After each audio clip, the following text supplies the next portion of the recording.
অবরুদ্ধ এবং যুদ্ধ-বিধ্বস্ত গাজা উপত্যকায় খাদ্যের অভাবে অনেকেই এখন সামুদ্রিক কচ্ছপ খাওয়ার দিকে ঝুঁকছে। ১৮ মার্চ থেকে শুরু হওয়া ইসরায়েলের একতরফা হামলা শুরুর পর থেকে গাজা উপত্যকায় ত্রাণ প্রবেশ অনেকটাই বন্ধ হয়ে যায়।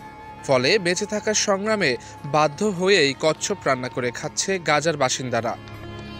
আরব নিউজের প্রতিবেদনে দেখা যায়, এক গাজাবাসী কচ্ছপের মাংস রান্না করতে করতেই বলেন, বাচ্চারা কচ্ছপকে ভয় পেত, তাই আমরা তাদের বলেছিলাম এটি বাছুরের মাংসের মতোই সুস্বাদু। বাচ্চাদের মধ্যে কেউ কেউ খেয়েছে, আবার কেউ খায়নি। ইসরায়েলি হামলায় বাস্তুচ্যুত হয়ে ৬১ বছর বয়সী কানান ও তার পরিবার এখন দক্ষিণ গাজার বৃহত্তম শহর খান ইউনিসে একটি তাঁবুতে বাস করছেন।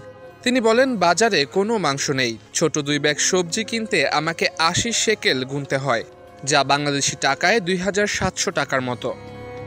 কচ্ছপের খোসা ছাড়ানোর পর মাংস কেটে সেদ্ধ করে পেঁয়াজ, গোলমরিচ, টমেটো এবং মশলার মিশ্রণে রান্না করা হয় কচ্ছপ। সামুদ্রিক কচ্ছপ আন্তর্জাতিকভাবে একটি বিপন্ন প্রজাতি হিসেবে সুরক্ষিত, কিন্তু গাজার জেলেদের জালে ধরা পড়া এইসব কচ্ছপকে খাবারের জন্য ব্যবহার করা হচ্ছে।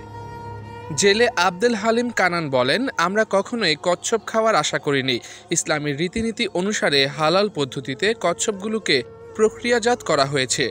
যদি দুর্ভিক্ষ না থাকতো তাহলে আমরা কচ্ছপ খেতাম না, ছেড়ে দিতাম। তবে আমরা প্রোটিনের অভাব পূরণ করতে চাই। ডেস্ক রিপোর্ট, আজকের দর্পণ।